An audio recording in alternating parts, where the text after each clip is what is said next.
नमस्ते बच्चों, क्या हाल चाल है, कैसे आप सब लोग। बच्चों, जैसे कि अभी हाफ ईयरली एग्जाम्स आने वाले हैं, तो गुजरात बोर्ड के अंदर जो उसका पैटर्न है साइंस का, वो ये है कि थियोरेटिकल क्वेश्चंस भी बहुत डिटेल में पूछे जाते हैं। जो हमारे पास पार्ट ए तो एमसीक्यू रहता है, एंड पार्ट बी के अंदर हमारे पास न्यूमेरिकल्स प्लस थ्योरी क्वेश्चंस आते हैं। तो जो important questions theory and numericals के हैं, मैं आपको वो पूरा एक्सप्लेनेशन दे रही हूँ। ये थ्योरी क्वेश्चंस करके ही जाना, न्यूमेरिकल्स की और में प्रैक्टिस करनी होगी, बट ये थ्योरी क्वेश्चंस करके जाना, that would be extremely helpful to you, कि आप इजीली अपने एग्जाम्स, मिड टर्म एग्जाम को भी आप अच्छे से क्रैक कर सकते हैं। तो आइए देखते हैं कि चैप्टर 2 केमिस्ट्री का, that is the structure of atom, उसके अंदर थ्योरी क्वेश्चंस क्या हैं। तो जैसे पहला क्वेश्चन मैंने आपको दिया हुआ है, that is explain the difference between the orbit and orbital. ठीक है, ऑर्बिट और ऑर्बिटल में डिफरेंस क्या है, ये काफ़ी बार देखा गया है गुजरात बोर्ड के पेपर पैटर्न में, कि ये स्कूल्स वाले पूछते हैं ये। तो इसके अंदर क्या क्या पैरामीटर पे क्या डिफरेंस है, तो सबसे पहले हम बात करते हैं कि डेफिनेशन क्या है। पहले तो डेफिनेशन ये कि ऑर्बिट जो है वो पाथ है जहाँ पे इलेक्ट्रॉन जो है वो कंप्लीट न्यूक्लियस के इर्द गिर्द घूमता है। ठीक है, तो it is a path on which the revolution of electron takes place around the atoms nucleus. ठीक है, ऑर्बिटल क्या होता है, orbital is a 3 dimensional space होता है। ठीक है, जहाँ पे इलेक्ट्रॉन के मिलने की जो चांसेस है, संभावना है, वो क्या होती है, ज़्यादा होती है। ठीक है, तो वो उसका मोशन है ऑर्बिट, और इलेक्ट्रॉन कहाँ मिलेगा उसको अपन कहते हैं ऑर्बिटल्स। डिफरेंस क्लियर हुआ। चलिए, सेकंड पोजीशन क्या होता है।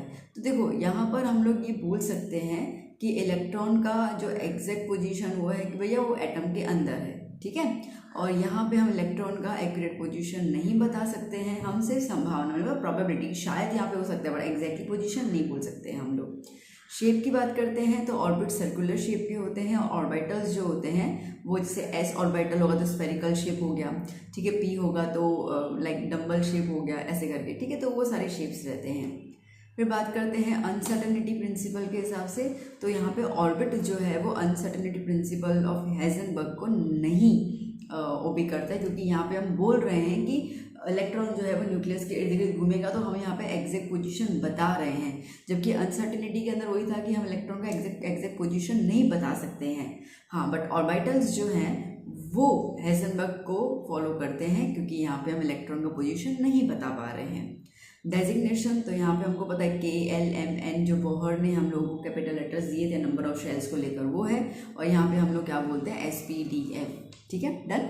चलिए next question, give the statement of the de Broglie principle. Okay, चलिए अब डी ब्रोगी प्रिंसिपल हमें क्या कहता है वो हमें देखना है। तो डी ब्रोगी प्रिंसिपल का जो स्टेटमेंट है वो ये है कि जो भी मैटर है ना, ठीक है, उसके अंदर like we know matter consist of particle. Okay, तो ये जो पार्टिकल है वो पार्टिकल के दोनों नेचर होंगे, मतलब कि जो मैटर है उसका जो एटम है वो एटम के 2 नेचर होंगे, पार्टिकल नेचर होगा और वेव नेचर होगा। ये हमें बताया था डी ब्रोगी ने। खाली 1 मार्क में एक स्टेटमेंट पूछ भी सकते हैं। ठीक है, 2 मार्क में अगर पूछे तो आपको थोड़ा सा ही डिटेल जो है वो बताना पड़ जाएगा।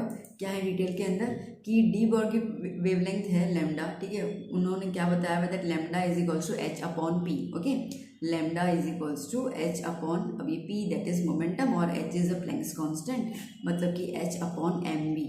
ओके, तो ये फॉर्मूला जो है वो उन्होंने बताई है, जहाँ पे हम लोग लाइक अगर वो वेव नेचर है तो कितना वेवलेंथ है वो हम यहाँ पे बता सकते हैं। ओके, पार्टिकल है तो मूवमेंट कितना रहेगा, तो वेलोसिटी कितनी होगी वो बता सकते हैं। तो और मास पार्टिकल का निकालना हो तो वो बता सकते हैं। तो ये डी ब्रोगी का इक्वेशन है। अगर बोलते हैं कि right like give the statement of de Broglie's principle and give its equation, तो ये वाला उसका आपको आंसर लिखना होगा। ठीक है, चलिए next question, conclusion drawn from the Rutherford alpha scattering particle. अब रदरफोर्ड जी ने जो अल्फा स्कैटरिंग पार्टिकल एक्सपेरिमेंट किया था उसके अंदर क्या हम कंक्लूजन किया था, लाइक उन्होंने क्या कंक्लूजन दिया था। सबसे पहले ये दिया था that most of the space in the atom is empty. दूसरा उन्होंने कहा था कि कुछ अ फ्यू मतलब कुछ ऐसे पॉजिटिवली चार्ज अल्फा पार्टिकल्स थे जो रिपेल कर रहे थे। ठीक है, मतलब ये जैसे ये एक सेंटर है, तो जब पार्टिकल लाइक वेव जब यूँ जा रही थी, अल्फा पार्टिकल की रेडिएशन आई तो यूँ करके यूँ रिपेल कर रही थी। ठीक है, ये मतलब अपना डायरेक्शन चेंज कर ले रही थी। तो ये इंडिकेट करता है, क्योंकि अल्फा पार्टिकल जो है बेटा कैसा है, पॉजिटिवली चार्ज है। बात समझी। अल्फा पार्टिकल जो है वो पॉजिटिवली चार्ज रे होती है। अब जैसे ये न्यूक्लियस है, ठीक है, अभी तो हम न्यूक्लियस बोल रहे हैं, वैसे सेंटर है, तो जब ये रे आ रही है तो ये करके यूँ आगे की तरफ डिफ्लेक्ट हो रही है ना, मतलब वो क्या हो रहा है, रिपल्शन हो रहा है इनके बीच में। रिपल्शन कब होता है, लाइक चार्जेस के बीच में रिपल्शन हो रहा है। हमें ये ज़रूर पता है कि अल्फा जो है वो पॉजिटिव चार्ज है, तो इसका मतलब कि जो सेंटर पे जो मास होगा वो भी क्या हो जाएगा, पॉजिटिवली चार्ज होगा। पॉजिटिव का मतलब क्या होना चाहिए, उसके अंदर प्रोटॉन होना चाहिए, ठीक है। तो यहाँ पे positive charge atom is concentrated in a very small amount at the centre, जिसकी वजह से जो अल्फा पार्टिकल है वो डिफ्लेक्ट हो जा रहे हैं, और सेंटर वाली चीज़ को उन्होंने क्या नाम दिया था, न्यूक्लियस नाम दिया था। Okay, size of the atomic nucleus जो है वो बहुत छोटा है। आप ये समझो कि एक रूम है और रूम के बीचों बीच एक चींटी बैठी हुई है, तो इतना, ठीक है, मतलब इतना छोटा न्यूक्लियस और उसके इर्द गिर्द पूरा का पूरा एटम है, तो बहुत ज़्यादा छोटा है। Atomic radius is about 10⁻⁻10 metre, जबकि न्यूक्लियस का रेडियस है 10⁻15 मीटर, ठीक है। तो ये 3 कंक्लूजन्स देखे गए थे। नाउ नेक्स्ट क्वेश्चन, ड्रॉबैक्स और limitations of the Bohr's atomic model, ठीक है, क्या है। तो देखो ये ना हमें जो है वो एटम्स का स्पेक्ट्रा नहीं पता हुआ था। बोहर जी हम लोगों ने स्पेक्ट्रल लाइंस थी हमारे पास, ठीक है, लेमन बर्मर सीरीज़। तो ये जो सीरीज़ थी वो खाली उन्होंने हमें एक, मतलब कि वो एलिमेंट्स जिनके पास एक ही इलेक्ट्रॉन है उनके बारे में ही बता पाए थे, मल्टीपल इलेक्ट्रॉन्स के बारे में नहीं बता पाए थे, ठीक है। अब पहले तो एक्चुअली उन्होंने सिर्फ हाइड्रोजन स्पेक्ट्रम के बारे में बताया था, फिर उन्होंने कहा था कि भाई चलो हीलियम है, अगर हीलियम अपने एक इलेक्ट्रॉन दे देता है तो He+ आ जाएगा, तब वो हो जाएगा। अगर लिथियम अपने 2 इलेक्ट्रॉन दे देता है, टोटल 3 होता है ना लिथियम के पास, तो अगर 2 दे देता है तो 1 बचता है। तो अगर ऐसे आयंस भी हैं, है ना, अगर ऐसे कैटायंस भी हैं, तो ऐसे कैटायंस या सिंपल हाइड्रोजन वो आपको ये स्पेक्ट्रा देंगे। तो मल्टी इलेक्ट्रॉन के लिए नहीं बोला था, खाली सिंगलेटन के लिए कहा था, तो वो उनका एक ड्रॉबैक था, ठीक है। So not having the more than 1 electron, okay. उसके बाद बोहर का जो मॉडल है वो फेल हो गया रिगार्डिंग कि वो मैग्नेटिक इफेक्ट, मतलब कि यहाँ पर अगर मैग्नेटिक फील्ड रखी जाती है तो स्पेक्ट्रल लाइंस के ऊपर क्या इम्पैक्ट होगा वो उन्होंने नहीं बताया था, जिसको हम जीमैन इफेक्ट कहते हैं। और साथ ही साथ इलेक्ट्रिक फील्ड का भी नहीं बताया था, जिसको हम स्टार्क इफेक्ट कहते हैं, ठीक है। तो वो स्पेक्ट्रा जो एटम्स का होगा या आयंस का होगा, उनके ऊपर क्या इफेक्ट होगा वो उन्होंने नहीं बताया था। It was observe that when the source of spectrum is placed in the strong magnetic or electric field, each spectral lines further splits into the number of lines। बात आई समझ में, ठीक है।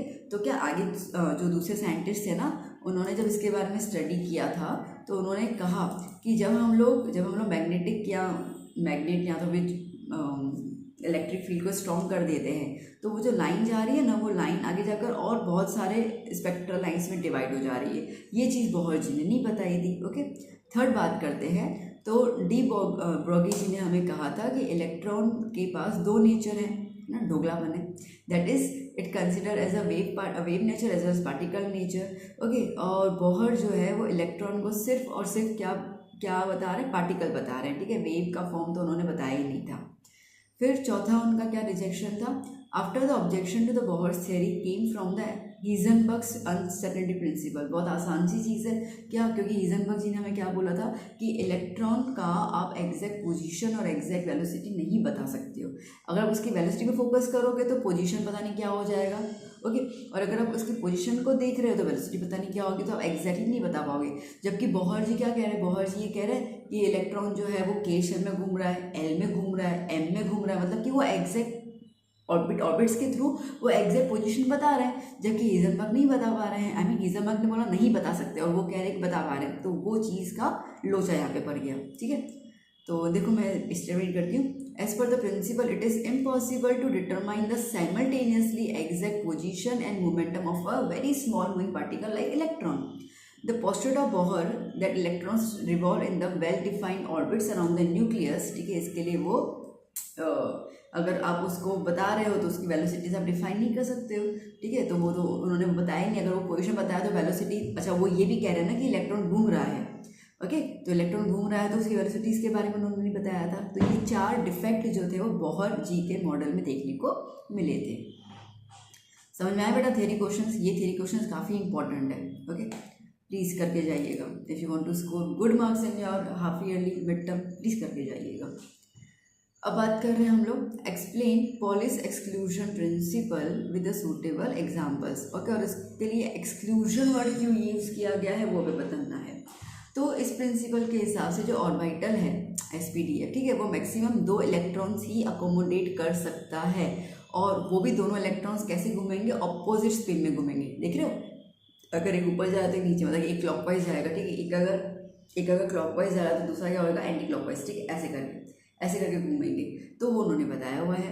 अब इन्होंने यहाँ पे एग्जाम्पल दिया हुआ है, एग्जाम्पल बोला है ना। तो देखो यहाँ पे हमारे पास 4 क्वांटम नंबर्स होते हैं, ठीक है। तो हीलियम एटम इन्होंने कंसिडर किया है। तो हीलियम में ऑर्बिटल क्या हो जाएगा, तो देखो अगर हम देखते हैं तो हीलियम के पास देखो हीलियम है, ठीक है। हीलियम के पास बेटा कितने इलेक्ट्रॉन होंगे, 2 ही इलेक्ट्रॉन होंगे। अगर हम प्रिंसिपल की बात कर लेते हैं तो ये 1s में दोनों इलेक्ट्रॉन्स आ जाएंगे, ठीक है। तो 1s मतलब यहाँ पर देखा जाए तो s के पास पहला इलेक्ट्रॉन, ये n क्या है, 1 है। ओके, तो दोनों इलेक्ट्रॉन n में ही आ जा रहे हैं। ओके, अब अपने को पता है जब n 1 होता है तो l क्या होता है, 0 होता है, तो l 0 हो गया। अब अगर l 0 है, ठीक है, तो m क्या होगा, m होता है -l से लेकर +l की तरफ इंक्लूडिंग 0। अब माइनस तो हो जाएगा नहीं, ठीक है। तो यहाँ पे क्या है, अब एक ही ये 0 है तो इसके लिए m भी क्या हो गया, 0 हो गया m। ओके, और ये क्या हो गया, ms मतलब कि स्पिन। ओके, ये मैग्नेटिक क्वांटम नंबर है और ये स्पिन क्वांटम नंबर है। स्पिन तो चलो एक ऊपर प्लस में एक नीचे माइनस में। तो इस तरीके का इन्होंने यहाँ पर दिया है। तो हम लोग को अगर इलेक्ट्रॉन रिप्रेजेंट करना है हीलियम का, तो एक हम ऐसे रिप्रेजेंट करेंगे, एक ऐसे रिप्रेजेंट करेंगे, ठीक है। तो रिप्रेजेंटेशन बताया था ना पॉलिश ने। तो अब जैसे पूछा गया कि इसमें एक्सक्लूजन वर्ड क्यों दिया हुआ है, तो इस प्रिंसिपल के हिसाब से if 1 electron in an atom has a particular value for the 4 quantum number, then all the other electron in that atom are excluded from having the same set of values. क्या कह रहा है, अगर एक electron की value same है, ठीक है, तो दूसरे की सेम वैल्यूज नहीं होगी। अब बोलो क्या मैम क्या बात कर रहे हो आप, खुद नहीं तो यहाँ पे लिखा हुआ है फर्स्ट इलेक्ट्रॉन में ये 1 आया, ये भी 1 आया, बिल्कुल। l 0 है, सेम आया, बिल्कुल। ये जो मैग्नेटिक क्वांटम नंबर है वो 0 है, बिल्कुल। बट देखो स्पिन चेंज हो गया, चेंज हुआ ना स्पिन, एक प्लस गया एक माइनस गया, तो एग्जैक्टली तो नहीं आया ना, ठीक है। या तो दोनों प्लस में तो दोनों माइनस में होते हैं। तो अगर हमारे पास see we have the 4 quantum numbers, ठीक है, 3 सेम हो भी सकते हैं, बट स्पिन की वजह से वो सेम क्वांटम नंबर, मतलब स्पिन की वजह से उनके पास सेम वैल्यूज आइडेंटिफाई नहीं होती। That's why it is considered as exclusion. मतलब कि जैसे आप सोचो कि एक क्लास में 10 बच्चे हैं, ठीक है, तो 10 बच्चों का जो घर का एड्रेस होगा वो अलग अलग होगा ना। चलो समझो कि सोसाइटी भी एक है, ठीक है, गली भी एक है, सोसाइटी भी एक है, बट जो सोसाइटी में घर जो होंगे वो तो अलग अलग होंगे ना। तो बात यहाँ भी यही कर रहा है, ठीक है। n सेम है, ठीक है, l सेम है, गली सेम है, सोसाइटी सेम है, बट स्पिन की वजह से क्या होगा, घर अलग अलग हो जाएगा। तो एड्रेस चेंज हुआ कि नहीं हुआ, यस एग्जैक्टली वो यहाँ पे कह रहे थे। This is a polish exclusion principal, ठीक है। चलिए नेक्स्ट क्वेश्चन देख लेते हैं हम लोग। एक्सप्लेन द हाइजेनबर्ग्स अनसर्टेनिटी प्रिंसिपल, ठीक है। चलो क्या कह रहा है ये हालांकि हमने ऊपर देख भी लिया, that it is impossible to measure simultaneously the position and momentum of all the microscopic moving particles with absolute accuracy, ठीक है। सर्टेनिटी मतलब वही है कि हम लोग कोई भी 2 क्वांटिटीज़ को या मास को या वेलोसिटी को एग्जैक्टली एक साथ जो है वो एक्यूरेटली नहीं बता पाएंगे। अगर हम वेलोसिटी एक्यूरेसी बता रहे हैं इसका मतलब कि पोजीशन लेस एक्यूरेट होगा, और अगर हम पोजीशन एक्यूरेट बता रहे हैं इसका मतलब वेलोसिटी जो होगी उतनी एक्यूरेट नहीं होगी, ठीक है। तो हाइजेनबर्ग का ही प्रिंसिपल है ये प्रिंसिपल्स आपको एज इट इज़ लिख के आने हैं जैसे उन्होंने बताए हुए हैं, क्योंकि वो उनकी भाषा में है। हम अपनी यहाँ पे लैंग्वेज नहीं ऐड कर पाएंगे। बहुत सारे बच्चे पूछते हैं मैम हम अपना बना के लिखे, नहीं लिख सकते, प्रिंसिपल्स के अंदर बिल्कुल नहीं लिख सकते हो। अब यहाँ पे उन्होंने बताया हमें प्रोडक्ट की फॉर्मूला क्या दिया था, that the product of uncertainty position को डेल्टा एक्स नाम दिया हुआ है एंड मोमेंटम को उन्होंने डेल्टा पी नाम दिया हुआ है। ओके, मोमेंटम क्या होता है, मास इनटू वेलोसिटी, मास तो कभी चेंज होगा नहीं, तो वेलोसिटी के लिए डेल्टा वर्ड यूज़ किया गया, ठीक है। तो इसकी जो वैल्यू होगी ना बेटा वो हमेशा ग्रेटर देन इक्वल होगी h/4π। अब मैंने आपको सारे चैप्टर 2 के फॉर्मूलास दिए हुए हैं, अगर नहीं देखा ना वीडियो ज़रूर देख लीजिए, देखना। उसके अंदर मैंने आपको कंप्लीट फॉर्मूला चैप्टर के दे दिए हैं, जिसमें मतलब आप उसको ऐसे आसानी से लर्न भी कर सकते हैं और उसके बाद न्यूमेरिकल्स में आप एप्लीकेबल कर सकते हैं। ओके, सो अब यहाँ पर क्या कह रहा है, तो सिंपली अगर हम देखें delta x into delta P is greater than equals to h/4π। Clear हुआ बेटा, डन, इतना क्लियर। हीजनबर्ग का जो अनसर्टेनिटी प्रिंसिपल है वो सिर्फ और सिर्फ माइक्रोस्कोपिक पार्टिकल्स के ऊपर आएगा, ठीक है ना, मैक्रोस्कोपिक पार्टिकल्स के ऊपर नहीं आएगा। मैक्रो मतलब कि जिसको हम आंखों से देख पाएंगे, तो वो चीज़ याद कर लेना, उसके ऊपर नहीं आएगा ये। नंबर तो नेक्स्ट क्वेश्चन देखो, नेक्स्ट क्वेश्चन क्या बोल रहा है, explain atomic spectrum and the emission spectrum, also explain hydrogen spectrum, ठीक है, 3 चीज़ें एक्सप्लेन करने को कही गई है। तो सबसे पहले बात करते हैं हम लोग एटॉमिक स्पेक्ट्रम। एटॉमिक स्पेक्ट्रम क्या होता है, देखो एटॉमिक स्पेक्ट्रम का सिंपल अगर मैं मतलब बोलूँ कि जब इलेक्ट्रॉन लोअर एनर्जी से हायर एनर्जी में जाएगा, ठीक है, जैसे कि ओके, जैसे कि ये मेरे पास है, ठीक है, ओके, तो ये मेरे पास कुछ ऑर्बिट्स हैं, ये N3, ये 2 और ये 1, ठीक है। तो क्या बोल रहा है, when the electron passes from the lower energy level to the high energy level, जब इलेक्ट्रॉन N1 से N2 में आएगा, ठीक है, यहाँ N2 से N3 में जंप करेगा, ठीक है, इलेक्ट्रॉन जो है वो N1 से N2 या N2 से N3 में जंप करेगा, उस टाइम पर वो एनर्जी को एब्जॉर्ब करेगा, ओके, एनर्जी को एब्जॉर्ब करेगा तो कितनी एनर्जी और क्या एनर्जी, तो उस दौरान जो एनर्जी को एब्जॉर्ब करेगा वो एक स्पेसिफिक वेवलेंथ की एनर्जी को एब्जॉर्ब करेगा। समझो कि 500 नैनोमीटर वाली वेवलेंथ खाली उसको उसने एब्जॉर्ब किया फॉर एग्जांपल, ठीक है, तो उसने वो एब्जॉर्ब कर लिया। तो जब यहाँ पर जब वो एनर्जी एब्जॉर्ब करेगा ना, तो बाकी सारी तो रेज आउट निकल जाएंगे, वो एक ही चीज़ को एब्जॉर्ब कर रहा है, ठीक है। समझो कि तुम ना शादी में गए और पूरा यूँ बुफे है खाने का, तो सब थोड़ी खाएंगे हम लोग, ठीक है, हमको तो जो चीज़ अच्छी लगती है हम वो खाते हैं ना, ठीक है, तो हम लोग वो खा रहे हैं, तो वो खा रहे हैं तो वो ख़त्म हो गया, बाकी सब तो दिख रहा है, ठीक है। तो इसका मतलब क्या हो गया, इसका मतलब कि आपकी जो मन पसंदीदा चीज़ है आपने वो खा ली, तो यहाँ पे इलेक्ट्रॉन को जो स्पेसिफिक वेवलेंथ अच्छी लगेगी 400 नैनोमीटर, 500, 4000 नैनोमीटर व्हाटएवर, ठीक है, तो वो खा लेगा। तो जब वो खा लेगा तो उतनी जगह खाली हो गई, तब आपको क्या नज़र आएगा, एक डार्क लाइन नज़र आएगा स्पेक्ट्रम के अंदर। यही डार्क लाइन जो है वो इंडिकेट कर रहा है एब्जॉर्प्शन स्पेक्ट्रम। बात समझ में आई, ठीक है, यही डार्क लाइन इंडिकेट कर रहा है एब्जॉर्प्शन स्पेक्ट्रम हुआ आती है। तो आपको यहाँ से पता चल जाएगा कि इलेक्ट्रॉन जो है वो जंप कर रहा है from the lower level to the higher level, and at the time specific wavelength absorb की जा रही है और वो वाली जगह खाली हो गई, which indicates a black, okay, जो फोटोग्राफिक फिल्म होती है ना उसमें पूरा ब्लैक नजर आएगा।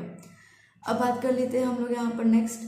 अब नेक्स्ट क्या है कि अगर इलेक्ट्रॉन ऊपर से नीचे की तरफ आता है, बात समझ में ना, ऊपर से नीचे क्या बोल रही हूँ मैं, ठीक है, जैसे कि ये आ गया 1, ये आ गया 2, ठीक है, तो जब वो सेकंड ऑर्बिट से नीचे की तरफ जाएगा, ठीक है, अंदर की तरफ जाएगा, तो क्या करेगा, एनर्जी को रिलीज करेगा, लेकिन उस एनर्जी लेवल को आराम करना है, ठीक है, तो वो जब हायर लेवल से लोअर लेवल की तरफ आएगा तो वो एनर्जी को रिलीज करेगा, तो एट दैट टाइम वो कुछ रेडिएशन जो रिलीज करेगा, तो बहुत सारी लाइन्स आएंगी, ठीक है, बहुत सारी वेवलेंथ हमें रेडिएशंस के तौर पे नजर आएंगी। तो उन लाइंस को अपन कहते हैं स्पेक्ट्रल लाइंस। क्या बोलते हैं बेटा, स्पेक्ट्रल लाइंस। बात समझ में आई, ठीक है। जब ऐसी बहुत सारी स्पेक्ट्रल लाइंस आपको दिखे तो उसको अपन कहते हैं एमिशन स्पेक्ट्रम। क्या बोलते हैं बेटा, एमिशन स्पेक्ट्रम। तो ये डेफिनेशन क्लियर हो गया। चलो अब अपन लिटरली बात करेंगे यहाँ पर किसके, हाइड्रोजन स्पेक्ट्रम के बारे में, ठीक है। किसके लिए बात करेंगे, हाइड्रोजन स्पेक्ट्रम। ओके चलिए, सो जैसे कि अब क्या बोल रहा है, अब कह रहा है कि if electric discharge is passed through an hydrogen gas taken in a discharge tube under the low pressure, emitted radiation is analyzed with the help of the spectrograph and it contains the series of the sharp lines in the UV visible and infrared। ठीक है, तो वो क्या बोल रहा है, ये कह रहा है कि जब आपके पास, जैसे कि ये मेरे पास डिस्चार्ज ट्यूब है, ठीक है, अरे हाँ बाबा सीधा हो जाए बस ट्यूब, ठीक है, मेरे पास डिस्चार्ज ट्यूब है और ये मेटल्स हैं और ये मेटल्स को हम अपन ने बैटरी के साथ कनेक्ट कर लिया, ठीक है, और इसके अंदर, ठीक है, इसके अंदर हम लोग हाइड्रोजन गैस भर देते हैं और ये इलेक्ट्रिक एनर्जी जब गैस के पार्टिकल्स के साथ टकराएगी तो वो गैस के पार्टिकल्स जो हैं, जो हाइड्रोजन गैस के पार्टिकल्स हैं, वो क्या करेंगे, वो हायर एनर्जी लेवल से लोअर एनर्जी की तरफ आएंगे। बात समझ में आएगी मैंने क्या बोला, हायर से लोअर की तरफ, मतलब क्या होगा, एमिशन स्पेक्ट्रम होगा, तो एमिशन स्पेक्ट्रम आएगा, उस टाइम पे बहुत सारी लाइंस दिखेंगी आपको, ठीक है। उन्हीं लाइंस को हम यहाँ पे हाइड्रोजन गैस की बात करें, इसके लिए इसको अपन कहेंगे एटॉमिक स्पेक्ट्रम ऑफ हाइड्रोजन। ये आपको लिटरली नजर आएंगी फोटोग्राफिक फिल्म के ऊपर, ठीक है। यहाँ पर जो है वो एक फिल्म लगाई जाएगी, एक लाइक कैसे अपन ने कैथोड इसमें थॉमसन वाले में देखा था, फ्लोरेसेंट स्क्रीन लगाई जा रही थी, वैसे आपको यहाँ पे फोटोग्राफिक जो स्क्रीन है, फिल्म है, वो लगाई जाएगी। और यहाँ पर हर एक लाइन ऑफ स्पेक्ट्रम जो है वो एक डेफिनेट वेवलेंथ को बिलोंग करेगा। ये जो एंटायर स्पेक्ट्रम है इसके अंदर 5 सीरीज, एक्चुअली तो इसके अंदर 6 सीरीज बताई गई है हम लोगों को, बट अपने बुक के अंदर 5 लिखा हुआ है, ठीक है। लाइमन, बामर, पस्चन, ब्रैकेट और पीफन। एक हम्फ्री भी आता है बट वो शायद हमारे बुक में नहीं है, ठीक है, इसलिए मैंने आपको 5 लिखा हुआ है। ओके, तो अब जब लाइमन सीरीज का जब आएगा तब क्या होगा। अब ना इसको पहले मैं नीचे आपको यहाँ पे समझा दूँगी। ये आपको सर्कल सर्कल दिख रहा है ना, ये सर्कल जो है दैट कंटेन्स, देखो ये first orbit, second orbit, third orbit, fourth orbit, fifth orbit, ठीक है, क्लियर, डन इतना। ऐसे तो देखो इनफाइनाइट ऑर्बिट्स होते हैं, सीरीज की बात है, ठीक है, बट मैक्सिमम हम लोग अभी तक ऐसे 6 जितने अपन समझ लेते हैं, ठीक है। मैंने कहा ना वो 6 सीरीज बताई गई, उसके 6 या 7, ठीक है। तो अभी मैंने आपको 5 के एग्जाम्पल दे रही हूँ। अब देखो मेरी बात को बहुत अच्छे से सुनोगे आप, मैं क्या बोल रही हूँ, ठीक है। जब इलेक्ट्रॉन 5th ऑर्बिट से फर्स्ट ऑर्बिट की तरफ आएगा, जब इलेक्ट्रॉन 5th ऑर्बिट से फर्स्ट ऑर्बिट की तरफ आएगा तब वो लाइंस लाइक एमिट करेगा, ठीक है, wavelength of like spectrum emit करेगा, एनर्जी एमिट करेगा। तो जब वो एनर्जी एमिट करेगा, तो जब 5th ऑर्बिट से फर्स्ट ऑर्बिट की तरफ आते हैं और उस दौरान जो एनर्जी एमिट होती है और उस दौरान जो लाइंस दिखेंगी वो लाइंस कौन से में आएंगी, वो लाइंस आएंगी लेमन में। क्या किस में आएंगी, लेमन में आएंगी, ठीक है। तो देखो इसके लिए क्या लिखा हुआ है, 1 लिखा हुआ है। आ कहाँ से रही है, 2 3 4 5 6 कहीं से भी आए, कोई भी इन्फिनिटी से आए, पर अगर वो आके गिरती हैं फर्स्ट ऑर्बिट की तरफ, मतलब कि इलेक्ट्रॉन कहीं से भी आए, ठीक है, 12th फ्लोर से जंप मारे, कहीं से भी जंप मारे, पर वो आता है फर्स्ट फ्लोर तक। तो फर्स्ट फ्लोर तक जब आता है तो उस दौरान ये जो रेस दिखेंगी, ये सारे के सारे स्पेक्ट्रम दिखेगा आपको। और इस स्पेक्ट्रम आपको कौन सा दिखेगा, यूवी स्पेक्ट्रम दिखेगा, मतलब कि अल्ट्रावायलेट स्पेक्ट्रम में आपको ये लाइंस जो है वो नजर आएंगी। बात समझ में आई, क्लियर हुआ। कहीं से भी, ठीक है, 4 से भी आता है, 4 से आता है 1 की तरफ तभी भी लाइमन है, ओके, 3 से आ रहा है 1 की तरफ तभी भी लाइमन है, ये अरे ले बोलो छोड़ो, ठीक है ना, इतना क्लियर हुआ। अब बात कर रहे हैं कि अगर कोई भी इलेक्ट्रॉन कहीं से भी आ रहा है हायर टू लोअर, बट वो आके गिरेगा कहाँ पे, सिर्फ सेकंड ऑर्बिट की तरफ, ठीक है।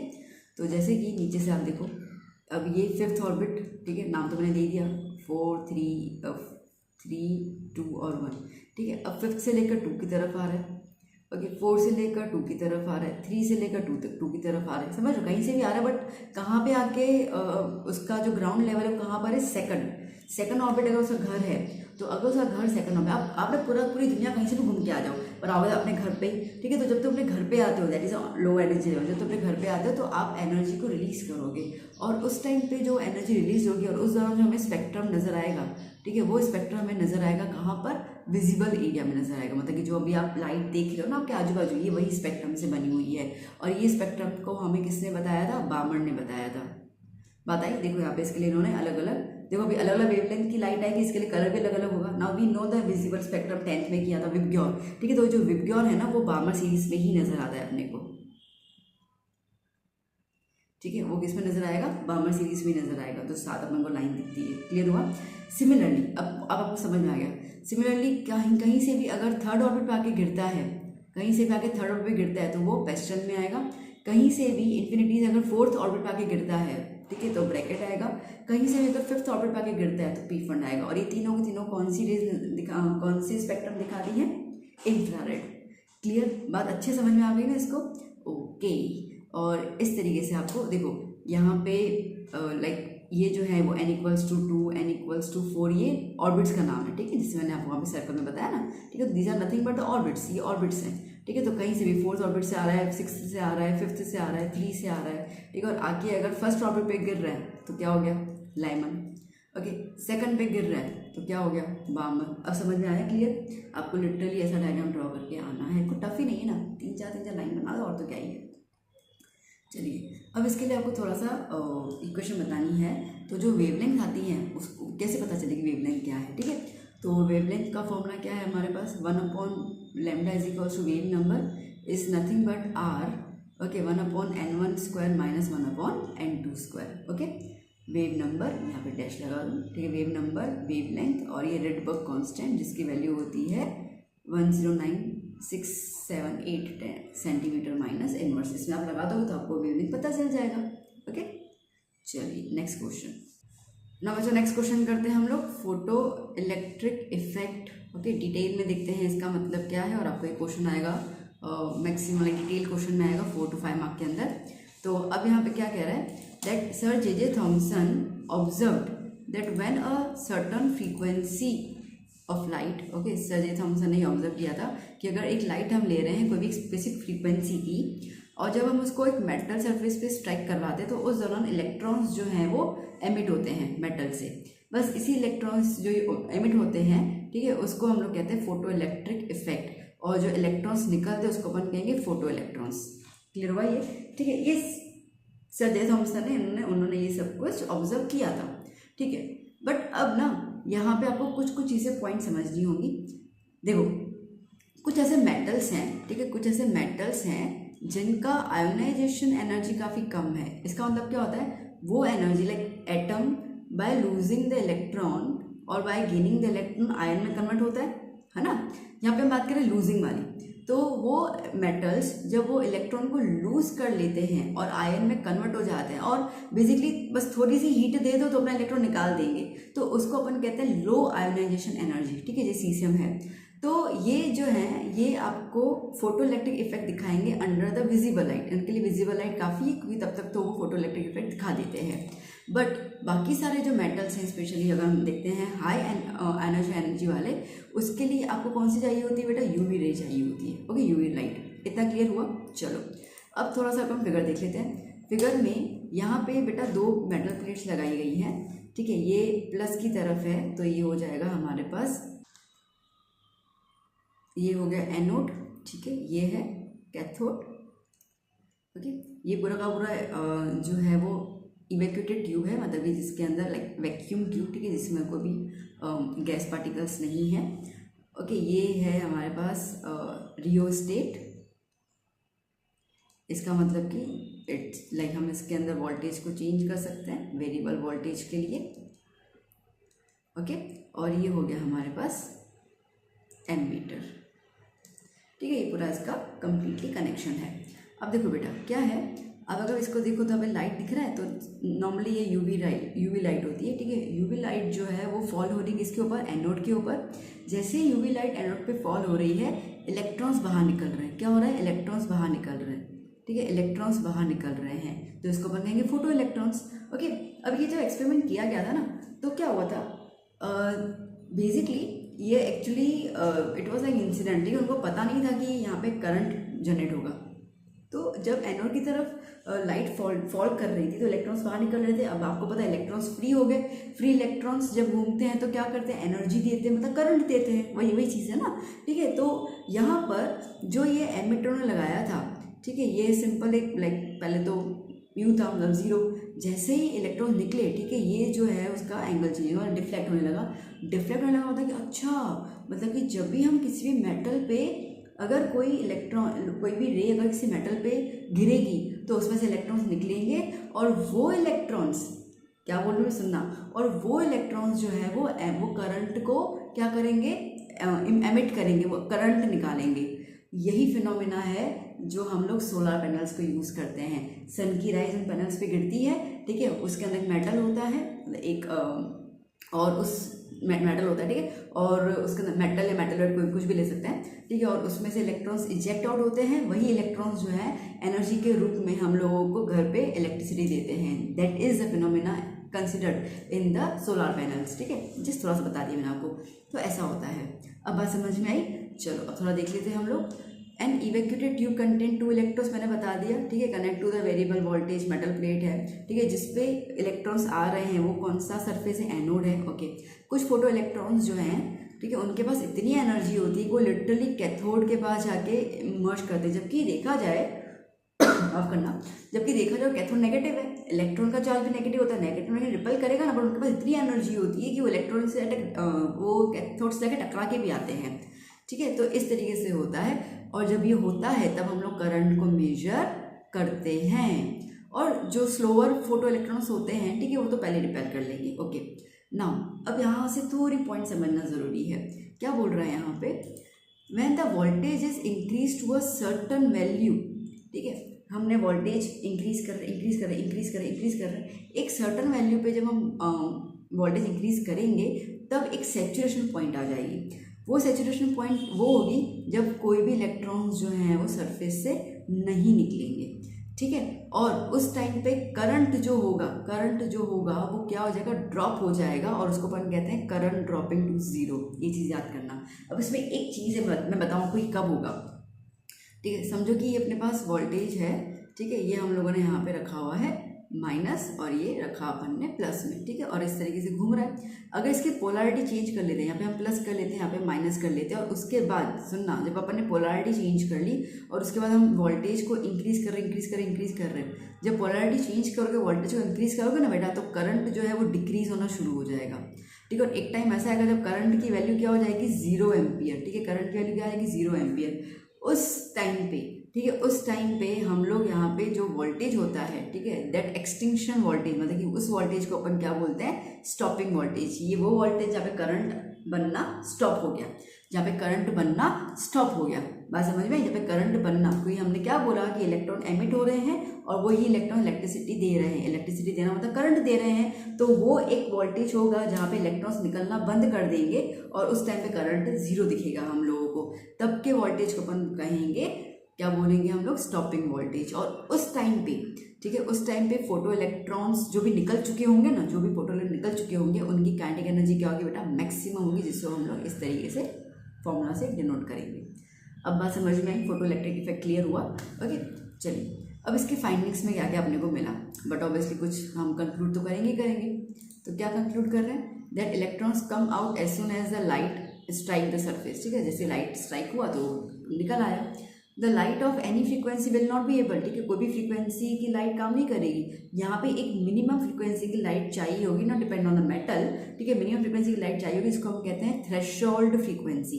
ठीक है, जो इलेक्ट्रॉन्स को निकालने के लिए हेल्प करेगा। This frequency varies with the nature of, ठीक है, इसमें का मेटल के ऊपर डिपेंड करेगा। जितनी ज़्यादा फ्रीक्वेंसी की लाइट अपन डालेंगे उतनी ही ज़्यादा इलेक्ट्रॉन्स जो हैं वो ज़्यादा एनर्जी वाले इलेक्ट्रॉन निकलेंगे। ब्लू लाइट, ये देखा गया है कि ब्लू लाइट जो है वो हमेशा ज़्यादा इलेक्ट्रॉन्स, फास्टर इलेक्ट्रॉन्स देती है compare to the red light. Okay, photo electric current is increase with the intensity of same frequency. क्या बोल रहा है, अगर हम सेम फ्रीक्वेंसी लाएं बट इंटेंसिटी अलग अलग हो, तभी फोटो इलेक्ट्रिक करंट जो है वो इंक्रीज हो जाएगा। ओके, जैसे कि ब्राइट लाइट, जितनी भी bright light is the high intensity, और डार्क जो डिम लाइट होती है वो लो इंटेंसिटी। ठीक है, जो ब्राइट लाइट है, जब भी ब्राइट लाइट स्ट्राइक करके देखा उन्होंने, तो उन्होंने देखा कि बहुत सारे इलेक्ट्रॉन्स जो हैं वो एमिट हो रहे हैं same frequency compare to the dim light. ठीक है, light must have the stream of energy particles, जिसको हम क्वांटा ऑफ एनर्जी भी कहते हैं, hν। ठीक है, क्योंकि एनर्जी तभी इलेक्ट्रिक करंट पास हुआ ना, इलेक्ट्रिक करंट जनरेट हो रहा है, इसमें हम लोगों ने कोई बैटरी तो लगाई नहीं है यहाँ पर। ओके, सपोज की जो थ्रेशोल्ड फ्रीक्वेंसी है, okay, threshold frequency is needed to eject out the electron. Okay, इसको अपन V0 कहेंगे। When a photon of light of this frequency strike the metal, it imparts its energy to the electron, वो अपनी पूरी energy जो है वो electron को दे देता है। ओके, देखो यहाँ पर तो ये मेटल है, ठीक है, अभी काइनेटिक एनर्जी इलेक्ट्रॉन की क्या है, 0 है। जैसे ही स्पेसिफिक वेवलेंथ की लाइट यहाँ पे आई, स्ट्राइक हुआ, तो इलेक्ट्रॉन देखो निकलना शुरू किया, तो उस टाइम से उसकी एनर्जी, काइनेटिक एनर्जी को कैसे हम लोग फाइंड आउट करेंगे, hν माइनस hν0। ठीक है, h is a Planck's constant, nu मतलब की फ्रीक्वेंसी। ठीक है, इस तरीके से this energy enables the electron to break away from the atom by overcoming the attractive influence of the nucleus. ठीक है, अट्रैक्टिव इन्फ्लुएंस मतलब कि इलेक्ट्रॉन जो है वो न्यूक्लियस से इतना प्यार करता है कि उसको छोड़ने की वो सोचता भी नहीं है। बट ये एनर्जी, ठीक है, ये एनर्जी वो नारायण करने वाली नहीं, वो फूट डाल देंगे। ठीक है, ये एनर्जी वैसी होती है कि वो इलेक्ट्रॉन को उसमें से निकाल सकती है, इतनी ताकत है उसके अंदर। Okay, if the frequency of the light is less, अगर अगर थ्रेशोल्ड फ्रीक्वेंसी कम है तो भैया तब तो इलेक्ट्रॉन नहीं निकलेगा, ठीक है। वो लाइट में दम होना चाहिए वो इलेक्ट्रॉन को निकालने के लिए, ओके। और अगर उससे ज़्यादा है तभी इलेक्ट्रॉन निकलेगा। याद कर लेना 3 टाइप की फ्रीक्वेंसीज को दिमाग में रखना। क्या रखना, ये है अपने पास थ्रेशोल्ड फ्रीक्वेंसी। अगर थ्रेशोल्ड फ्रीक्वेंसी है तो वो खाली इलेक्ट्रॉन को इजेक्ट करेगी, याद कर लेना। अगर फ्रीक्वेंसी ग्रेटर है थ्रेशोल्ड फ्रीक्वेंसी से तो इलेक्ट्रॉन जो होगा वो मूव भी करेगा और काइनेटिक एनर्जी दिखाई देगी। अगर कोई फ्रीक्वेंसी थ्रेशोल्ड फ्रीक्वेंसी से कम है तो इलेक्ट्रॉन बाहर नहीं निकलेगा, बोला बाहर में जब मैंने आने वाला, ठीक है, तो वो नहीं आएगा, ओके। तो हमेशा ज़्यादा एनर्जी चाहिए इलेक्ट्रॉन को मूव करवाने के लिए। निकालने के लिए तो थ्रेशोल्ड ठीक है, पर वहाँ से अगर मूव करवाना है then you need more energy than the threshold. So h nu is equals to H nu not plus kinetic energy, ठीक है। H nu not plus kinetic energy क्या लिख सकते हैं, half m v square, okay. क्या कर लिया यहाँ पे हम लोगों ने जो एच न्यू है इसको यहाँ पे ले लिया, ठीक है। तो h nu minus h nu not is equals to half m v square, okay. ये बन गई हमारी equation, done, okay. Now the kinetic energy of the photo electrons increases, ठीक है, with the frequency of the incident light. जितनी ज़्यादा frequency उतनी ज़्यादा काइनेटिक एनर्जी, ओके। तो इसके लिए हमको ग्राफ हमेशा कैसा मिलेगा बेटा, स्ट्रेट लाइन का ग्राफ मिलेगा, okay. Slope is always the straight line, done, clear. देखो है ना क्वेश्चन, ये आएगा बेटा 4-5 में आएगा, करके जाइए, okay. Now next is the derive de Broglie equation, ठीक है। हमने पहले प्रिंसिपल देखा था और खाली इक्वेशन बता दिया था, यहाँ पर डिराइव भी है। तो लुइस डी ब्रोगी 1924 में फोटोन्स का थोड़ा उन्होंने आइडिया दिया था कि इलेक्ट्रॉन्स हैं, ठीक है। तो ही प्रपोज कि इलेक्ट्रॉन के जो है वो डुअल नेचर है। अब अगर एक बात बताऊँ, जब हम फोटो इलेक्ट्रिक इफेक्ट की बात करें ना, उस टाइम पे हमको खाली इतना ही पता था कि जो लाइट आ रही है ना, ठीक है, वो वेविक नेचर है, तब ये पता था। ये फोटो इलेक्ट्रिक इफेक्ट के बाद पता चला कि लाइट के पास जो है वो पार्टिकल नेचर भी है, और उसके बाद ही हम लोगों को डी ब्रोगी ने बताया था that electron contain like 2 kind of nature, light wave nature as well as the particle nature, okay। अब डेरिवेशन क्या है, चलिए आइए देख लेते हैं। So the wavelength of the wave associated with any metal, ठीक है, एनी मेटल का हम कैलकुलेट कर सकते हैं उसको। In case of photon it is assume to have a wave character. अगर फोटोन है तो हम उसको वेव कैरेक्टर की तरह समझेंगे।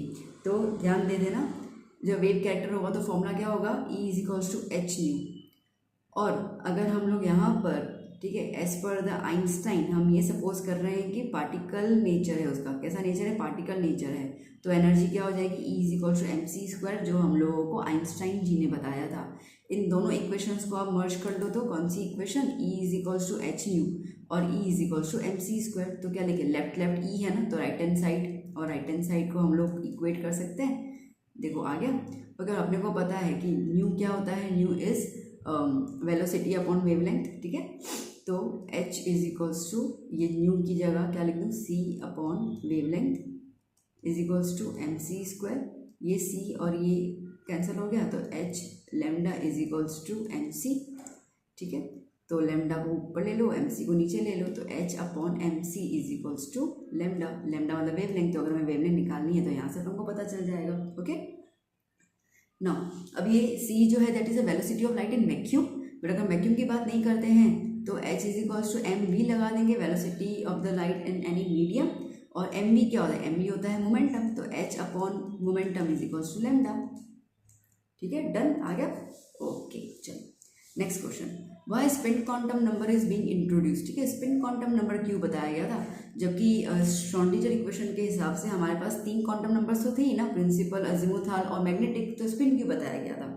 तो यहाँ पर जो 3 क्वांटम नंबर्स थे, ठीक है, प्रिंसिपल, अजीमुथाल और magnetic, they were not enough to explain the spectra, line of spectra बना के देखा था ना, मल्टी इलेक्ट्रॉन के लिए वो नहीं बता पा रहे थे हम लोगों को। इसके लिए, ठीक है, जब हमारे पास क्या हो रहा था ना कि जब मल्टी इलेक्ट्रॉन्स थे, मतलब बहुत ज़्यादा इलेक्ट्रॉन्स थे, जो लाइन ऑफ स्पेक्ट्रम थी ना वो डबल या ट्रिपल आ रही थी, मतलब रिपीट हो रही थी, ठीक है, रिपीट हो रही थी वो। तो इसकी वजह से 1825 में जॉर्ज हेलबैक एंड सैमुअल गॉडस्मिथ, उन्होंने हमें 4th क्वांटम नंबर दिया था, और वो दिया था रोटेशन के हिसाब से कि कैसे रोटेट करेगा, क्लॉकवाइज जाएगा तो क्या स्पेक्ट्रल लाइन्स होंगी, और एंटी क्लॉकवाइज जाएगा तो क्या स्पेक्ट्रल लाइन्स होंगी, उस हिसाब से that's why spin quantum number को इंट्रोड्यूस किया गया था, ठीक है। नेक्स्ट अपन देखते हैं explain magnetic quantum number m। Okay, जो मैग्नेटिक क्वांटम नंबर है वो आपको बताएगा, क्या बताता है बेटा, total number of orbitals in a subshell. एक तो ये बताएगा, दूसरा उनका ओरिएंटेशन कैसा है, इसके लिए इसको हम m से रिप्रेजेंट करते हैं।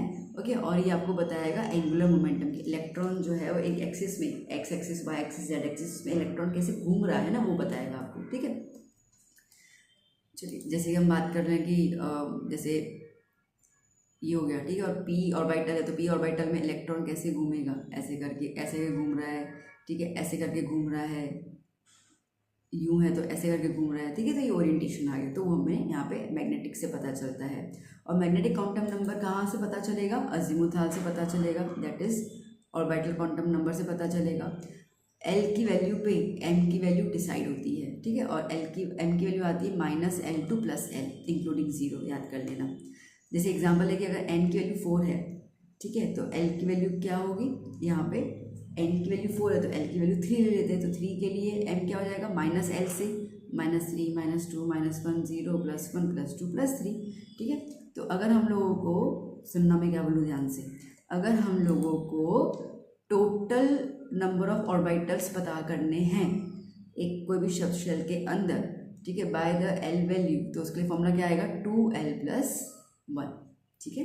जैसे कि 3D सबशेल है तो n की वैल्यू 3 और l की वैल्यू इसमें 2 है, तो इसमें आप l की जगह 2 लगा दो, 2 × 4, 4 + 1 5, तो कितने ऑर्बिटल्स होंगे बेटा, 5 ऑर्बिटल्स होंगे। इसके लिए डी के पास 5 ऑर्बिटल्स होते हैं, आप अपनी बुक में चेक करना, 5 ऑर्बिटल्स, और एक ऑर्बिटल में 2 इलेक्ट्रॉन आते हैं, टोटल इलेक्ट्रॉन कितने होंगे बेटा, 10 इलेक्ट्रॉन हो गए, ठीक है। चलिए next, explain isobar, isotopes and isotones. देखो आइसोटॉप्स जो होते हैं वो सिंपल स्पीशीज हैं जिसके अंदर एटॉमिक नंबर सेम होता है, एटॉमिक मास डिफरेंट होता है, ठीक है, सिंपल सी बात है। ये एग्जांपल है, ये मैंने फॉर्मूलाज वाले दौरान भी आपको पूरा एक्सप्लेन किया था, ठीक है। फिर हम बात करते हैं आइसोबार्स। आइसोबार्स में सेम मास नंबर होगा बट डिफरेंट एटॉमिक नंबर होगा, ठीक है। एग्जाम्पल है आपके पास, आइसोटोन्स के अंदर सेम नंबर ऑफ न्यूट्रॉन्स होंगे but different numbers of atomic mass and atomic number और मास अलग अलग है, न्यूट्रॉन सेम है, ठीक है, न्यूट्रॉन सेम है। जैसे कि सिलिकॉन, फॉस्फोरस और सल्फर। देखो सिलिकॉन 30 में से 14 माइनस कर दो, कितना बचेगा, 16, ठीक है। 31 में से 15 माइनस करो, कितना बचेगा, 16। न्यूट्रॉन ऐसे निकालते हैं ना आप लोग, क्या निकालते हैं अपन, मास में से प्रोटॉन माइनस, ठीक है, मास में से प्रोटॉन माइनस। ओके, 32 में से 16 निकाल दो, कितना बचेगा, 16, मास में से प्रोटॉन माइनस, तो न्यूट्रॉन आया, तो सब में न्यूट्रॉन देखो सेम आया, 16 16 16, उसको अपन कहेंगे आइसोटोन्स। ओके, चलिए नेक्स्ट क्वेश्चन क्या कह रहा है, एक्सप्लेन अबॉव्स प्रिंसिपल। ओके, अब देखो ये अबव जो है वो बेसिकली अबव, ठीक है, ये जो है वो इसका मतलब ग्रीक वर्ड जर्मन में होता है बिल्डिंग अप, बनाना, ठीक है। तो अब यहाँ पे एक्चुअली हमें ये देखना है कि इलेक्ट्रॉन्स को कैसे हम अरेंज कर सकते हैं as per the energy levels. तो इस रूल के हिसाब से पहले जो इलेक्ट्रॉन है, ठीक है, सबसे पहले जाएगा लोवेस्ट एनर्जी लेवल में, जब वो कम्प्लीटली फिल्ड हो जाएगा तब वो जाएगा हायर, धीरे धीरे करके हायर एनर्जी लेवल्स को बढ़ता जाएगा। इस तरीके से अरेंजमेंट होगा इलेक्ट्रॉन्स का। इसके लिए आपको यहाँ पे लोअर एनर्जी लेवल्स जो हैं, ठीक है, उसका ऑर्डर पता करना ज़रूरी है, ठीक है। तो ये वाला पूरा का पूरा रहेगा। अभी कैसे बनाते हैं वो हालांकि मैंने आपको फिर से बता रही हूँ, मैंने आपको फॉर्मूला के सेशन में बताया था, ठीक है।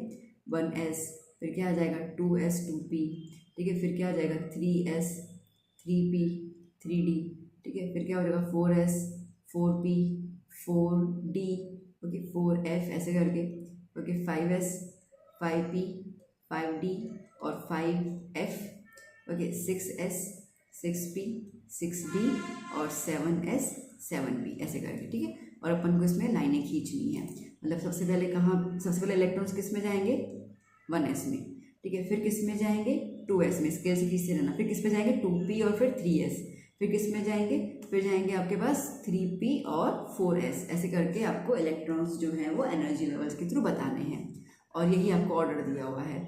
अच्छा, यहाँ पर हाइड्रोजन का थोड़ा सा अलग है, इसलिए उसको याद करना। हाइड्रोजन एटम के लिए 1s is less than 2s, but obviously energy level कम है। यहाँ पर 2s और 2p का एनर्जी लेवल सेम होगा, 3s 3p 3d 4s 4p 4d और 4f ऐसे करके। जबकि बाकी सारे हाइड्रोजन के ऊपर वाले जितने भी हैं उनके अंदर क्या हो जाएगा, उनके अंदर इक्वल एनर्जी लेवल्स हैं ही नहीं, सारे के सारे कैसे हैं, लेस देन वाले, मतलब कि 1s कम है 2a से, 2s कम है 2p से, 2p कम है 3s से, ऐसे करके। ठीक है, तो अब वाला जो है वो बाकी सारे पे एप्लीकेबल है, खाली हाइड्रोजन पे नहीं है। उसमें energy levels 3s 3p 3d same आता है। कितने नंबर ऑफ इलेक्ट्रॉन्स अरेंज कर सकते हैं, उसके लिए क्या फॉर्मूला है बेटा, n+l2। ओके, अब n+l2 अगर सेम है या डिफरेंट है तो उसके एनर्जी, n की एनर्जी पर डिपेंड करेगा हम इलेक्ट्रॉन्स जो है वो कहाँ पे कैसे फिल कर सकते हैं सबसे ज़्यादा। जैसे कि मैं बात कर लूँ, जैसे कि मैं बात करती हूँ, समझो कि 3s और 2p। ठीक है, अब n यहाँ पे 3 आया, ओके, इसके लिए, और इसके लिए n क्या है, 2 है। ओके, और s के लिए l क्या होता है, 0, और p के लिए l क्या होता है, sp, मतलब 1 होगा। तो अगर मैं इसको n+l रूल में करूँगा, प्लस कर दूँ तो क्या आंसर आएगा, 3, और यहाँ पर भी 2+1 क्या है आंसर, 3। अब यहाँ पे तो दोनों का एनर्जी लेवल सेम है, तो इलेक्ट्रॉन किस में डालूंगी, तो मैं देखूंगी n। ठीक है, क्या होगा, the orbital with the high value of n has a high energy. बात समझ में? तो अभी इसका मतलब कि 2 है तो ये वैल्यू कम हुई, तो इसके लिए पहले 2p में जाएगा, 3s में बाद में जाएगा। अब बात समझ में क्या हुआ, क्लियर हुआ? ओके, ऐसे। बाकी तो आपको पता ही है, अगर जिसकी वैल्यू कम आएगी इसको पहले भरा जाएगा। Now explain the significance of quantum number. Quantum number का इंपॉर्टेंस क्या है वो बताओ। तो क्वांटम नंबर इंपॉर्टेंट है क्यों? क्योंकि ये आपको इलेक्ट्रॉनिक कॉन्फ़िगरेशन डिटरमाइन करने में हेल्प करेंगी, जिसकी वजह से इलेक्ट्रॉन का कहाँ लोकेट कर सकता है उसकी प्रोबेबिलिटी आपको पता चल जाएगी। ठीक है, उसके अलावा आपको उसकी एनर्जी क्या होगी, एटॉमिक रेडियस क्या होगा, उसके कैरेक्टरिस्टिक्स क्या होंगे, वो भी सब अपन को क्वांटम नंबर से पता चल जाते हैं। ठीक है बेटा, चलिए 15th क्वेश्चन क्या कह रहा है, calculate the number of proton, electron and neutron in the following. Okay, so यहाँ पे s-2 है। ओके, यहाँ पे z इज इक्वल टू क्या होता है, number of proton. Number of proton कितना है, 16, नीचे वाला नंबर। ठीक है, नंबर ऑफ इलेक्ट्रॉन की बात कर रहे हैं हम लोग, तो actually number of electron number of proton same होता है फॉर द s। अगर खाली s होता, ठीक है, तो नंबर ऑफ प्रोटॉन और नंबर ऑफ इलेक्ट्रॉन सेम होता, बट यहाँ पे -2 है। माइनस का मतलब क्या होता है, इसने 2 इलेक्ट्रॉन गेन किए हैं, तो 16 तो है ही है प्लस 2 और हैं। ठीक है, 16 तो है ही है प्लस 2 और हैं, तो नंबर ऑफ इलेक्ट्रॉन कितने होंगे बेटा, 18 इलेक्ट्रॉन्स इसके पास हैं। और न्यूट्रॉन क्या है, तो न्यूट्रॉन का फॉर्मूला क्या होता है, न्यूट्रॉन का फॉर्मूला होता है मास माइनस प्रोटॉन लिखो या एटॉमिक नंबर लिखो, बात एक ही है। तो मास कितना है, 32 माइनस 16 कितने हैं, 16। डन। ठीक है, सेम आप डिस्कस करोगे, हमको करना है रिगार्डिंग द सोडियम, ये लिख दीजिए बगल में। ठीक है ना, सोडियम के लिए Z तो 11 हो जाएगा। ठीक है, नंबर ऑफ प्रोटॉन भी 11 हो गया। ओके, इलेक्ट्रॉन की बात कर रहे हो तो 1 प्लस मतलब 1 दे दिया, तो 11 में से 1 कम कर लो, इलेक्ट्रॉन कितने हो गए, 10 हो गए। और न्यूट्रॉन कितना होगा, 23 माइनस 11 कितना हो जाएगा, 12। ठीक है, डन। चलिए next, what is the total number of orbitals associated with the n equals to 3। जब n इक्वल्स टू 3 है तो कितने नंबर ऑफ ऑर्बिटल्स होंगे, नंबर ऑफ ऑर्बिटल्स निकालना है अपने को,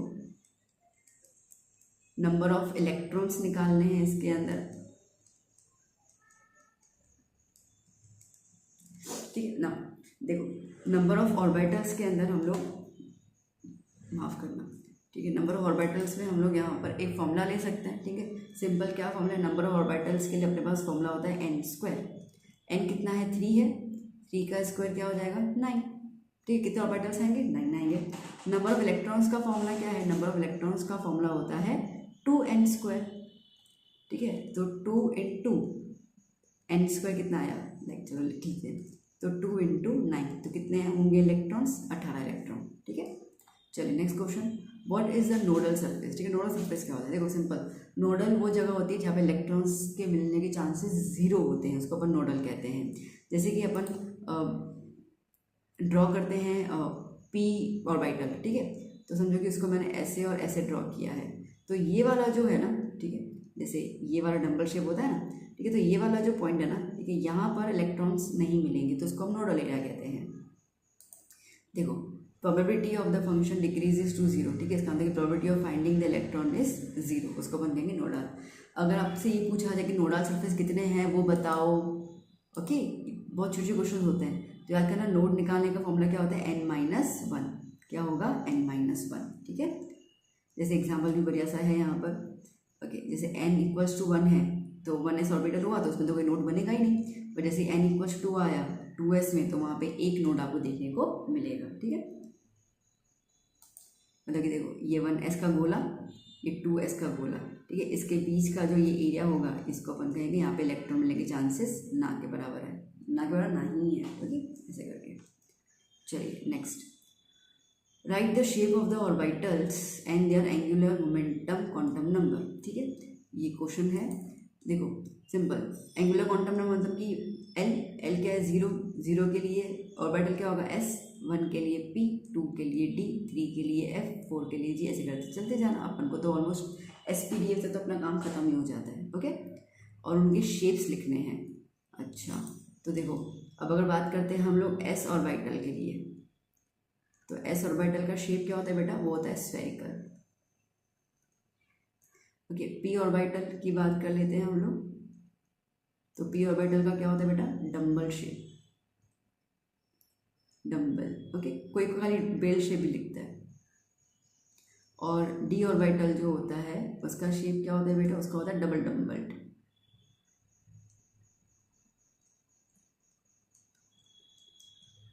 ठीक है। और बाकी तो करने की ज़रूरत है नहीं। बाकी अगर हम बात कर लेते हैं f, ठीक है। f का तो बहुत कॉम्प्लिकेटेड होता है, इसलिए वो लोग लिखते हैं ऐसे कॉम्प्लेक्स शेप। बाकी अपनी बुक में कुछ भी नहीं दिया हुआ है, ठीक है। चलिए next question, now calculate the number of protons, electrons and neutrons, ठीक है। वैसे कभी कर भी लिया अपन ने। 31 फॉस्फोरस है और 15, ठीक है। तो Z = 15, तो इसके नंबर ऑफ प्रोटॉन भी 15 हो गए। इलेक्ट्रॉन्स कितने होंगे, वो भी 15 होंगे, क्योंकि कोई आयन तो है नहीं, एटम है नॉर्मल। और न्यूट्रॉन कितने होंगे, तो 31 में से 15 निकाल दो, कितने आ गए, 16, डन। चलिए next, the number of electrons, protons and neutrons in the given species are equal to, number of electrons 10 है, ओके। प्रोटॉन 8 है और न्यूट्रॉन भी 8 है। देखो अगर प्रोटॉन 8 है तो अगर हमारा स्पीशीज न्यूट्रल होता, अगर हमारा स्पीशीज न्यूट्रल होता तो नंबर ऑफ प्रोटॉन और इलेक्ट्रॉन सेम होते, पर यहाँ पे सेम नहीं है, ठीक है। सेम नहीं है मतलब कि इलेक्ट्रॉन में दो इलेक्ट्रॉन ज़्यादा है, मतलब कि ये नेगेटिव वाला होगा।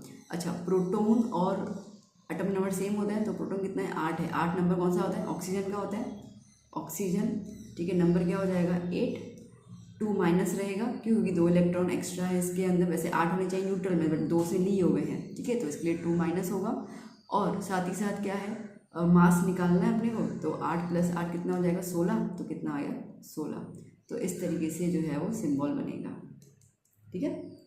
Now next, calculate change in energy of a photon emitted during a transition from electron from N4 to N2, 4 से लेकर 2 तक की तरफ आ रहा है, ठीक है। सो यहाँ पे जब हम एनर्जी कैलकुलेट करेंगे तो एनर्जी कैलकुलेट करने का फॉर्मूला क्या होता है, चेंज इन एनर्जी कैलकुलेट करना है ना, ठीक है। तो आपको चेंज इन एनर्जी कैलकुलेट करना है। n = 4 दिया हुआ है और दूसरा n = 2 दिया हुआ है। तो पहला जो है वो n1 4 और n2 2 है। तो फॉर्मूला क्या होता है, डेल्टा E = 2.18 × 10⁻⁻18 1/n1² - 1/n2², ठीक है। सो डेल्टा E 2.18 × 10⁻⁻18, n1 मतलब कि 1 का 4² और 1 का 2², ठीक है। तो 2.18 × 10⁻⁻18 1/16 - 1/4, एलसीएम क्या आएगा, 4 आ जाएगा। सो 2.18 × 10⁻⁻18, यहाँ पे 16 के लिए 4 से मल्टीप्लाई कर दूँ,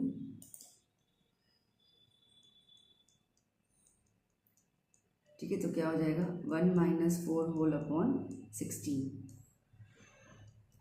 नाउ डेल्टा E = 2.18 × 10⁻⁻18 क्या हो जाएगा, -3/16।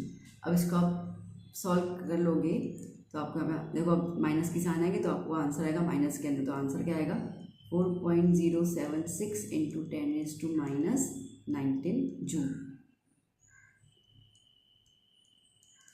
ठीक है, डन। चलिए next question, calculate the energy of one mole of photon whose frequency radiation is 4 × 10⁻14। सो हमें यहाँ पे एनर्जी निकालनी है, फ्रीक्वेंसी आपको दी हुई है 4 × 10⁻4 hertz. Okay, 1 mole of photon. ठीक है, तो यहाँ पे अगर आपको हम देखें फोटोन का 1 मोल का हमें निकालना है, और एक मोल में कितने फोटोन्स होंगे? 6.022 × 10⁻23 फोटोन्स होंगे उसके अंदर, अवोगाड्रो नंबर का, है ना। तो पहले अपन एक का निकाल देते हैं, तो फॉर्मूला क्या होगा? E = h × new. E निकालना है, ठीक है, फॉर 1 फोटोन, याद कर लेना। सो E = h Planck's constant 6.626 × 10⁻34। Okay, ये कितना है? 4 × 10⁻4। एक मिनट, 10⁻14 है, मैंने 4 लिखा, चलो 14, ठीक है ना। सो 6.626 × 4 × देखो बेस सेम है तो पावर्स प्लस हो जाएंगे, तो -34 + 14 मल्टीप्लाई कर लें। 6 4 = 24, 2 carry. Okay, 4 2 = 8, 9 10, 1 carry. 4 6 = 24 + 1 25, 2 carry. 24 + 26, okay, तो कितना आया? 26.504 × 10⁻2 कितना हो जाएगा? -20। ये एक पीछे जाएगा तो क्या हो जाएगा? 2.6504, ओके, × 10⁻2 -19। ये आया अपना एनर्जी ऑफ 1 फोटोन। ऐसे अपन को 1 मोल निकालना है, तो 1 मोल के लिए हमें कितने मल्टीप्लाई करने पड़ जाएंगे? ठीक है, so energy of 1 mole of photon, तो क्या हो जाएगा? एनर्जी = 2.6504 × 10⁻19। इस पूरे को आप मल्टीप्लाई कर लोगे 6.022 × 10⁻23 फोटोन्स के साथ। ठीक है, तो 159 पॉइंट कुछ 3 आएगा × 10⁻19 + 23, तो 1590.3 × 10⁻4। ओके, डेसिमल को एक यहाँ पे ले लेती हूँ मैं, तो क्या हो जाएगा? 159.03 × 10⁻, क्या हो जाएगा? 3। अब 10⁻3 क्या होता है? किलो जूल, तो ये क्या हो जाएगा? किलो, और एनर्जी है तो जूल में। ठीक है, वैसे आप मात्रा रख दोगे तो भी चल जाएगा। चलिए next question, the electromagnetic radiation of wavelength 300 nanometer falls on the sodium surface. Electrons emit हो रहे हैं with the kinetic energy of 1.68 × 10⁻5 joule per mole. कितनी मिनिमम एनर्जी चाहिए होगी इलेक्ट्रॉन्स को निकालने के लिए, और मैक्सिमम वेवलेंथ क्या होगी फोटो इलेक्ट्रॉन्स के लिए? ठीक है, तो पहले गिवन लिख दिया करो हमेशा। तो यहाँ पे हमको लैम्डा दिया हुआ है 300 नैनोमीटर का यूज़ हुआ है, ठीक है, सोडियम सरफेस के ऊपर, और जो इलेक्ट्रॉन्स एमिट हो रहे हैं उनकी काइनेटिक एनर्जी दी हुई है 1.68 × 10⁻5 जूल पर मोल। ठीक है, अब कह रहे हैं कि मिनिमम एनर्जी कितनी चाहिए होगी इलेक्ट्रॉन्स को निकालने के लिए, और मैक्सिमम वेवलेंथ क्या होगा? तो मैक्सिमम वेवलेंथ निकालना है, ठीक है, और काइनेटिक एनर्जी मिनिमम कितनी होगी वो हमें निकालना है। ठीक है, चलो ना, काइनेटिक एनर्जी सिंपल एनर्जी ना, एनर्जी। ओके, चलो पहली बात तो ये है कि अभी जो हम लोगों को लैम्डा दिया हुआ है उसको हमें कन्वर्ट करना होगा मीटर के अंदर, तो क्या हो जाएगा? 300 × 10⁻⁹ नैनोमीटर का मीटर हो गया। एनर्जी निकालनी है, तो एनर्जी का फॉर्मूला क्या होता है बेटा? hc/λ। ठीक है, h कितना होता है? 6.626 × 10⁻34 जूल सेकंड। कोशिश क्या करो कि यूनिट साथ साथ में लिख दो। c कितना होगा? 3 × 10⁸ मीटर पर सेकंड, मीटर का नीचे सेकंड लिख दिया मैंने। और लैम्डा कितना है? 300 × 10⁻9 मीटर। ठीक है, इसमें क्या होगा ना, आपको यूनिट्स क्लियर हो जाएंगे कि देखो मीटर मीटर कट गया, ठीक है, जूल सेकंड सेकंड कट गया। ओके, अब यहाँ पे अगर आप देखो तो ये 2 0 काटो तो यहाँ पे क्या बचेगा, 6 बचेगा। पहले ना डेसिमल्स थोड़े हटा देने के, ठीक है। हालांकि वी हैव द कैलकुलेटर इन गुजरात, तो कोई टेंशन तो है नहीं। 6.626 अपॉन में, ओके, मल्टीप्लाई बाय ये 3 गया, यहाँ पे ये 3 गया, ठीक है।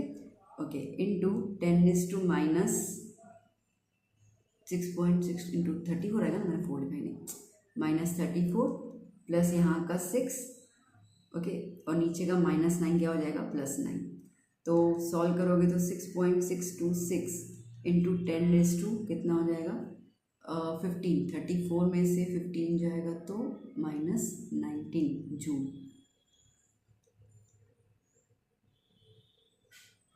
आ गया एनर्जी, ठीक है। चलो अब आगे देखते हैं। सो बेटा यहाँ पे हमें एक चीज़ क्लियर हो गई कि जब हमारे पास वेवलेंथ 300 नैनोमीटर है तो इतनी वेवलेंथ कितनी एनर्जी लिबरेट कर रही है, इतनी एनर्जी जो है वो सोडियम एटम पे लगा रही है सरफेस पे, ठीक है। अब क्वेश्चन क्या बोला था इन लोगों ने, क्वेश्चन ऐसा कहा था यहाँ पे हम लोगों को कि फॉर सोडियम सरफेस जो इलेक्ट्रॉन्स निकलेंगे ना, ठीक है, उनकी काइनेटिक एनर्जी क्या होगी, 1.6 इंटू 10⁻5 जूल पर मोल, 1 मोल। जबकि ये हम लोगों ने क्या निकाला है, हम लोगों ने एक फोटोन का निकाला है। ओके, हमें 1 मोल ऑफ फोटोन करना है, तो क्या हो जाएगा यहाँ पर, ओके। सो नाउ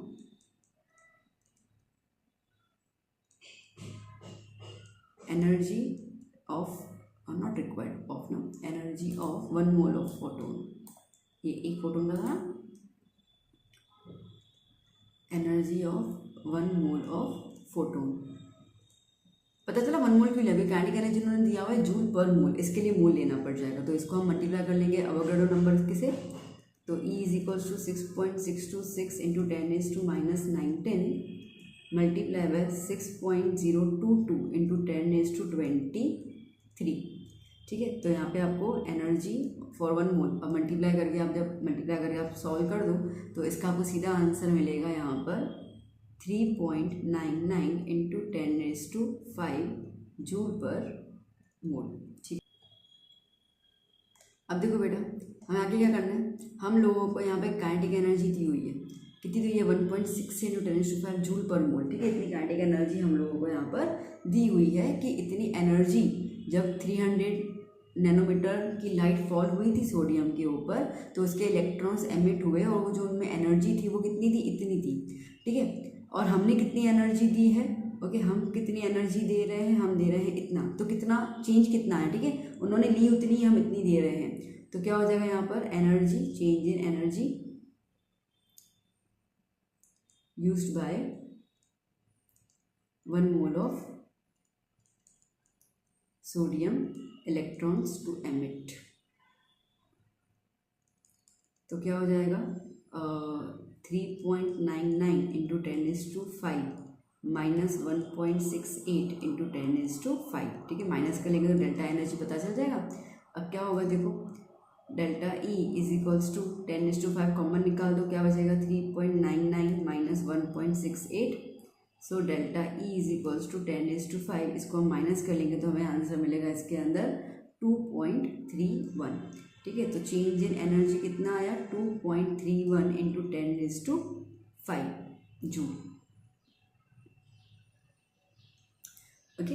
अब हमें निकालना क्या है आगे, और क्या बोल रहा है, आगे बोल रहा है कि मैक्सिमम कितना लैम्डा यूज्ड होगा और मिनिमम कितनी एनर्जी चाहिए, ठीक है। इतनी एनर्जी तो यूज़ कर ली, ठीक है, इतनी जो चेंज इन एनर्जी आई वो यूज़ कर ली उन्होंने इलेक्ट्रॉन्स को। अब ये एनर्जी आ रही है 1 मोल, ठीक है, 1 मोल ऑफ फोटोन्स के लिए इतनी एनर्जी यूज हुई, तो अब उसमें से वो जो 1 मोल ऑफ फोटोन है तो उसमें इलेक्ट्रॉन्स कितने होंगे, अवोगाड्रो नंबर, ठीक है। तो उन्होंने एक इलेक्ट्रॉन ने कितनी एनर्जी मिनिमम ली होगी फॉर एमिटिंग, ठीक है, निकलने के लिए कितनी एनर्जी ली होगी, तो यहाँ पे मैं क्या लिख दूँ अभी, now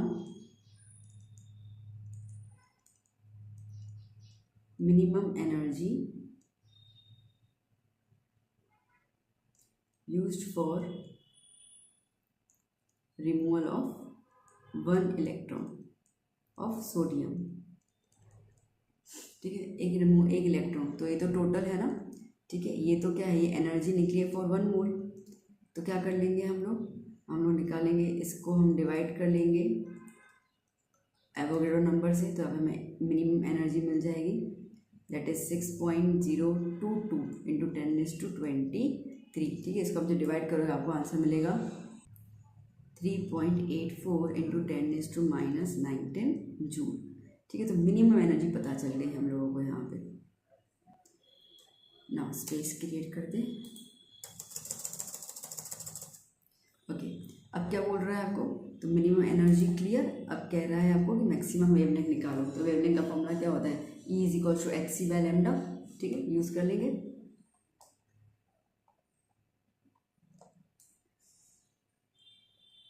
E is equal to hc by lambda. Lambda निकालना है हम लोगों को, hc बाय E। यहाँ पे E कौन सा होगा, मिनिमम एनर्जी। ठीक है, इतनी उन्होंने यूटिलाइज की है, एक इलेक्ट्रॉन इतनी एनर्जी ले रहा है। तो H is equal to 6.626 into 10⁻34 joule into second.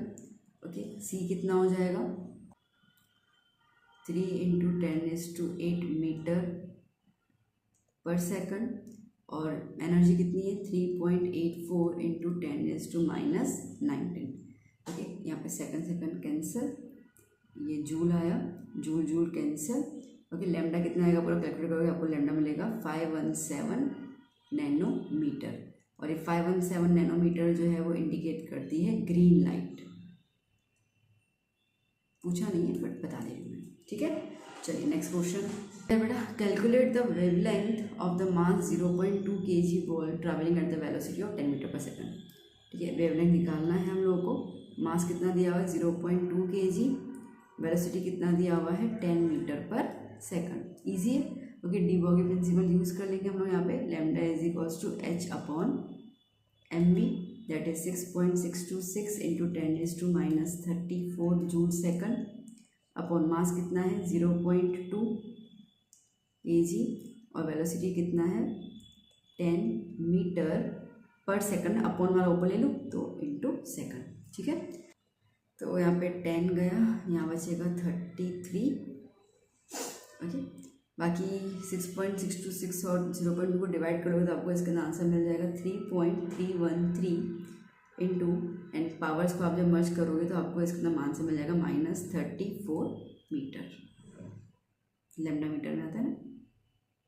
ठीक है, अगर नैनोमीटर में आपको लिखना है इसके अंदर तो 3.313 इंटू 10⁻⁻25, 9 नंबर कम कर दो, नैनोमीटर। ठीक है, चलिए नेक्स्ट क्वेश्चन,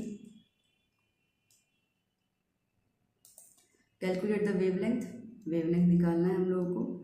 वेलोसिटी जिसका मास वेलोसिटी दी हुई है 10⁸ सेंटीमीटर पर सेकंड और मास ऑफ द इलेक्ट्रॉन दिया हुआ है 9.1 इंटू 10⁻31 kg। ठीक है, इलेक्ट्रॉन की वेवलेंथ निकालनी है। अगेन डी बॉगी प्रिंसिपल ही आ जाएगा यहाँ पर। सो क्या कर लेंगे, lambda is equals to h upon mv। ठीक है, लैम्डा निकालना है, h is 6.626 into 10⁻34 joule into second upon m कितना है 9.1 इंटू 10⁻31 और वेलोसिटी कितना है, अच्छा वेलोसिटी आपको दिया हुआ है यहाँ पर सेंटीमीटर पर सेकंड में, तो यहाँ पे पहले आपको कन्वर्ट करना पड़ेगा इसको मीटर पर सेकंड में। ठीक है, तो क्या हो जाएगा 10⁸8, देखो 1 metre is equals to 100 centimetre. ठीक है, तो 2 नंबर कम कर दें हम लोग, तो -2 कर दो तो क्या हो जाएगा 10�6 मीटर पर सेकंड। यहाँ पे क्या लिख दोगे 10�6 मीटर पर सेकंड ऊपर की तरफ। ओके, तो इस पूरे को आप जब सॉल्व करोगे, अब कैलकुलेशन आपको पता चल चुका है कैसे करना है। ठीक है, 7.27 इंटू 10⁻10 मीटर। ओके, अगर नैनो में कन्वर्ट करना हो तो lambda is equal to 0.727 into 10⁻9 metre हो जाएगा, which is equals to 0.727 nanometre. ठीक है, चलिए next question, the position of electron located at 1 angstrom with microscopic, calculate the uncertainty in the velocity of electrons. ठीक है, तो पोजीशन आपको दिया हुआ है डेल्टा एक्स आपको दिया हुआ है 1। ठीक है, क्या दिया हुआ है 1 एंगस्ट्रॉम, और आपको वेलोसिटी निकालनी है यहाँ पर। बट बस ये अनसर्टेनिटी तो हेजनबर्ग्स प्रिंसिपल लगेगा। सो क्या कहते हैं Heisenberg's principle, delta x into delta P is greater than equals to H upon 4 pi.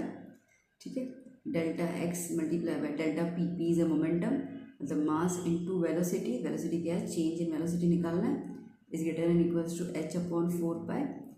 तो delta v is greater than equals to H upon 4 pi. Delta x यहाँ पे ले लें, ओके, और एम भी यहाँ पे ले लें। तो delta v is greater than equals to h की वैल्यू क्या हो जाएगी 6.626 इंटू 10⁻⁻34, ओके, पाई की वैल्यू 3.14, ओके। डेल्टा एक्स आपको 1 एंगस्ट्रॉम दिया होगा तो मीटर में कन्वर्ट करना होगा, तो 10⁻10 मीटर, ओके। तो 1 इंटू 10⁻10 मीटर, 1 एंगस्ट्रॉम कुछ -10 होता है ना, और मास ऑफ द इलेक्ट्रॉन 9.1 ऊपर था ना, ठीक है, 9.1 इंटू 10⁻31, 9.1 इंटू 10⁻31। तो अब बच्चा जी इसको जब आप पूरा सॉल्व करोगे तो आपको इसके अंदर आंसर मिलेगा 5.79 इंटू 10⁵ मीटर पर सेकंड। ठीक है, तो इसका मतलब कि वेलोसिटी जो होगी वो इतनी होगी या इससे ज़्यादा होगी, किसकी, इलेक्ट्रॉन की। डन। चलिए नेक्स्ट क्वेश्चन क्या कह रहा है, using SPDF orbitals describe the following quantum numbers. Okay, तो यहाँ पे मैं लिख देती हूँ ऑर्बिटल्स। ओके, अब देखो n जो है वो 2, l के लिए वैल्यू क्या आती है, जब l के लिए 1 हो तो क्या हो जाएगा p। देखो पहली बात हो ना, आप l के लिए देख लो, ऊपर देखा था ना अपन ने SPDF, ठीक है, 0 1 2 3, चलो बस खत्म। फिर क्या है 4, और नंबर 3 किस पे आएगा, f पे, 4f। ये क्या है 5, 0 क्या आएगा s, 5s। ये 3 है तो 3 और 2 किस पे आ रहा है, d पे। हो गया, ठीक है, डन। आगे orbitals. Now next question, calculate the wave frequency, मतलब कि फ्रीक्वेंसी निकालना है ऑफ द येलो रेडिएशन जिसका लेमडा आपको दिया हुआ है 5800 एंगस्ट्रॉम। तो क्या हो जाएगा 5800 इंटू 10⁻10 मीटर। ओके, फ्रीक्वेंसी का फॉर्मूला क्या होता है, c अपॉन लेमडा। तो 3 इंटू 10⁸ मीटर पर सेकंड, और ये क्या हो जाएगा लेमडा की जगह 5800 इंटू 10⁻10 इंटू मीटर। ओके, तो मीटर मीटर कैंसिल आउट हो गया। ओके, इसको सॉल्व करोगे तो आपको इसमें मिल जाएगा फ्रीक्वेंसी 5.172 इंटू 10⁻14 अपॉन में सेकंड आया, सेकंड इनवर्स। ठीक, सेकंड इनवर्स लिख दो या हर्ट्स लिख दो, एक ही बात है। चलिए next question, calculate the mass of photon having the wavelength is 3.6 angstrom, मतलब कि 3.6 into 10⁻10 meter. So de Broglie की लगेगा principle, lambda is equals to H upon M V. Okay, तो lambda is equals to H upon M V तो नहीं, इसका मतलब कि एम सी लगा देंगे हम लोग। तो एच इज 6.626 इंटू 10⁻34 जूल पर second. Mass of the electron निकालना है, वेलोसिटी क्या हो जाएगा, mass of the photon sorry, velocity 3 into 10⁸ metre पर सेकंड, तो पर मतलब कि ऊपर की तरफ चला गया।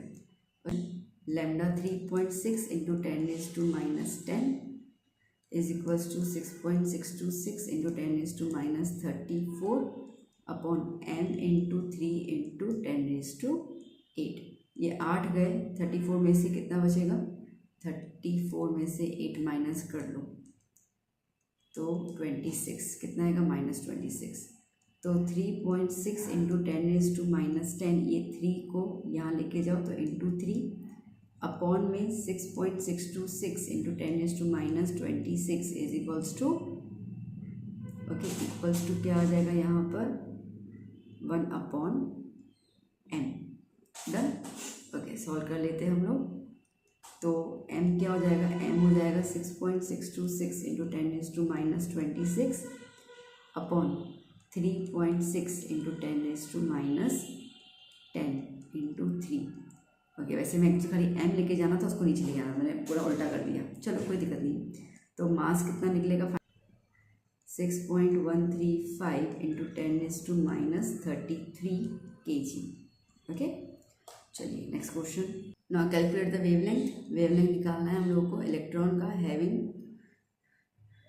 The velocity v is equals to 2.05 into 10⁻⁷ metre पर सेकंड। सो बेटा यहाँ पर अपन लगा देंगे de Broglie principal.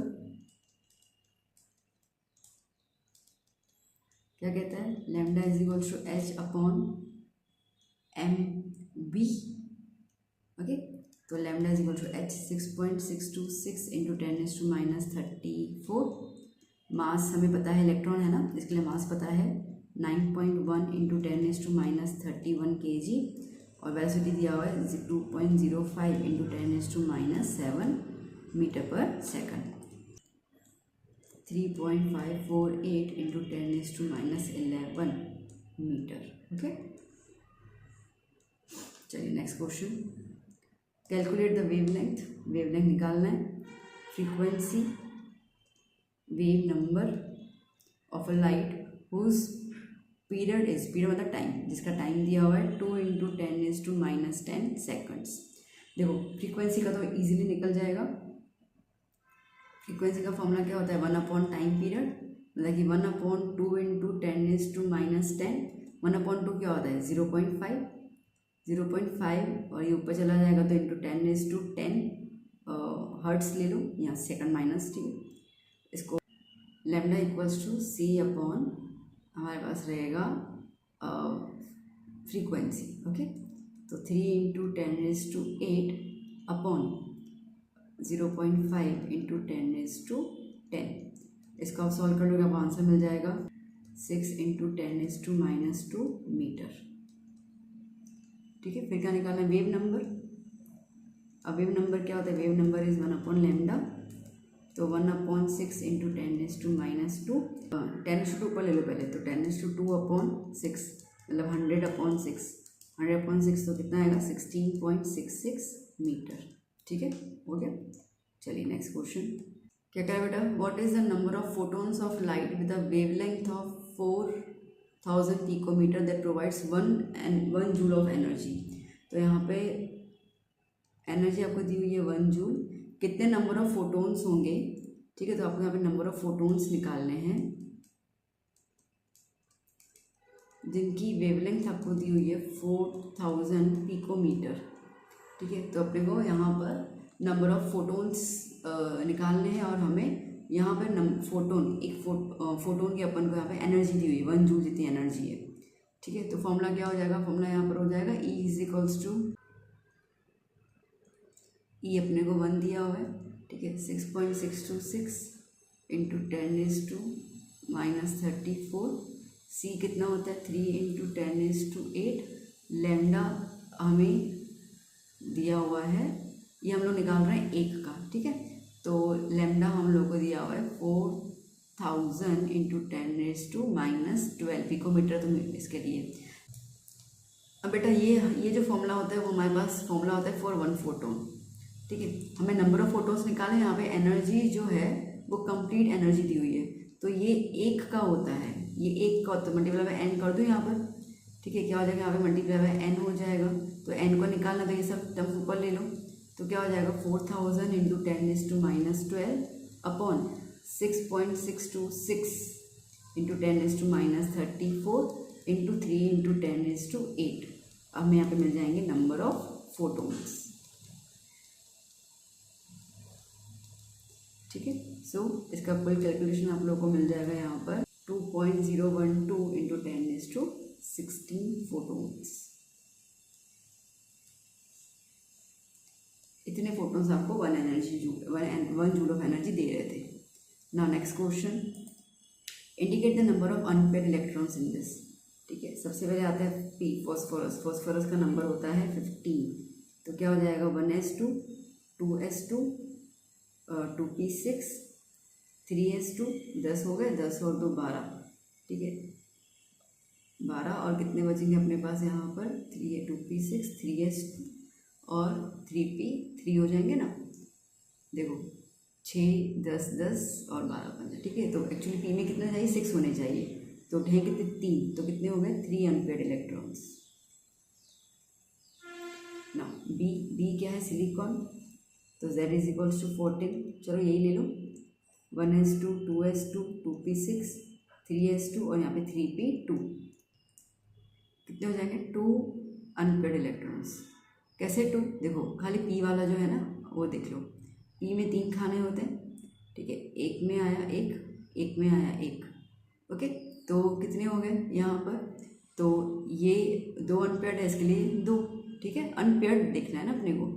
Now third क्या है, क्रोमियम, क्रोमियम का नंबर होता है हमारे पास 24, चलिए 1s2, 2s2, 2p6, 3s2, 3p6, 3d5, 4s1, ठीक है। तो अब आप देखो यहाँ पर, तो 3d5 है और डी में कितने होने चाहिए, 10 होने चाहिए, तो 5 यहाँ पर, और एस में 2 होने चाहिए, 1 बाकी है तो 6, तो टोटल कितने हो गए यहाँ पर, 6 अनपेयर्ड इलेक्ट्रॉन्स, ठीक है। बात करते हैं डी की, डी कितना है, Fe, आयरन, आयरन का होता है नंबर 26, ओके। अब 26, तो चलो इसको ही, okay, 1s2, 2s2, 2p6, 3s2, 3p6, 3d6, 4s2, okay. तो यहाँ पे कितने हो गए, 3d6, तो 6 के हिसाब से आप देखो 5 होते हैं, 1 2 3, 1 2 3 4 और ये 5, ओके। यहाँ पे हम इलेक्ट्रॉन्स को सब्स्टिट्यूट कर लें, तो 1 2 3 4 5 और ये 6, कितने बाकी हो गए, 1 2 3 4, 4 खाने बाकी हैं, तो 4 अनपेयर्ड इलेक्ट्रॉन्स, ठीक है, ओके। स्पेस क्रिएट करो, लास्ट बाकी है खाली हमारा।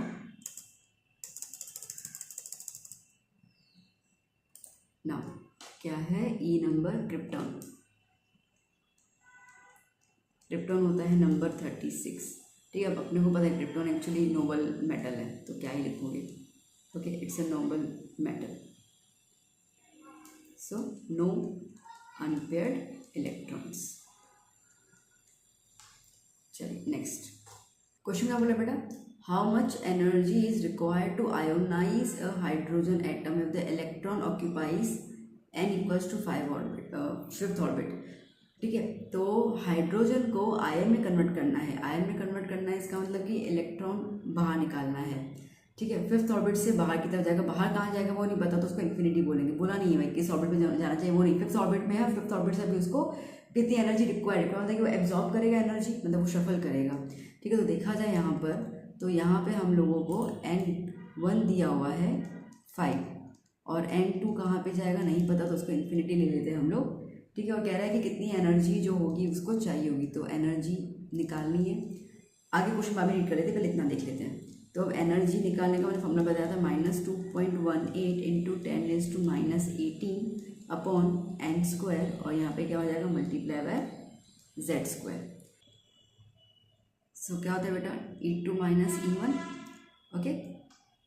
सो यहाँ पे E2, ओके, फॉर्मूला लिख देते हैं हम लोग, 2.18 इंटू 10⁻18 माइनस 18, z की जगह 1² क्योंकि हाइड्रोजन है इसके लिए, अपॉन n2, पहले n2 आएगा ना, E2, तो कितना है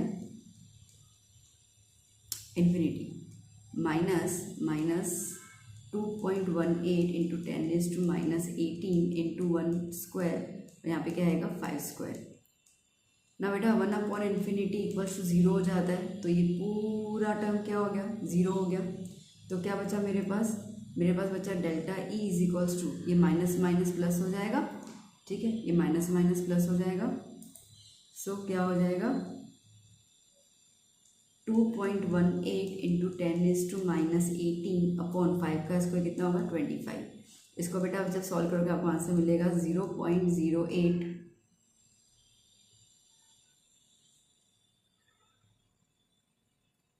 72 into 10⁻⁻18 joule, okay. Standard form में लिख दे तो क्या हो जाएगा 8.72 इंटू 10⁻20 जूल, ठीक है। तो इतनी एनर्जी चाहिए होगी। अब कह रहे कंपेयर सॉल्यूशन, आपका आपने जो आंसर निकाला कंपेयर करो with the ionisation enthalpy of the hydrogen atom, energy required to remove from the electron one orbit. ये इलेक्ट्रॉन कहाँ पे था, फिफ्थ ऑर्बिट में था, तो उसमें इतनी एनर्जी लगी। अगर ये इलेक्ट्रॉन वन ऑर्बिट में होता, या अगर एक इलेक्ट्रॉन वन ऑर्बिट में होगा फर्स्ट ऑर्बिट में, तब कितनी एनर्जी लगेगी वो निकालो, फिर पता होगा कि किस में ज़्यादा एनर्जी लगेगी। ठीक है, again same delta E is equals to E2 minus E1।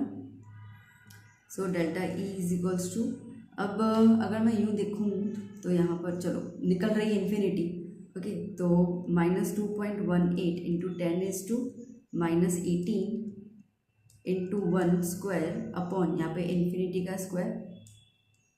वैसे लिखने की जरूरत तो है नहीं कि समझा रही है वो, ठीक है, फिर आप कंफ्यूज नहीं हो जाओ। 2.18 इंटू 10⁻⁻18, यहाँ पे कितना, ये 1 आएगा, यहाँ पे n कितना है 1 स्क्वायर। ठीक है, अब ये पूरा टर्म तो 0, तो delta E is equals to क्या हो जाएगा 2.18 इंटू 10⁻⁻18 जूल।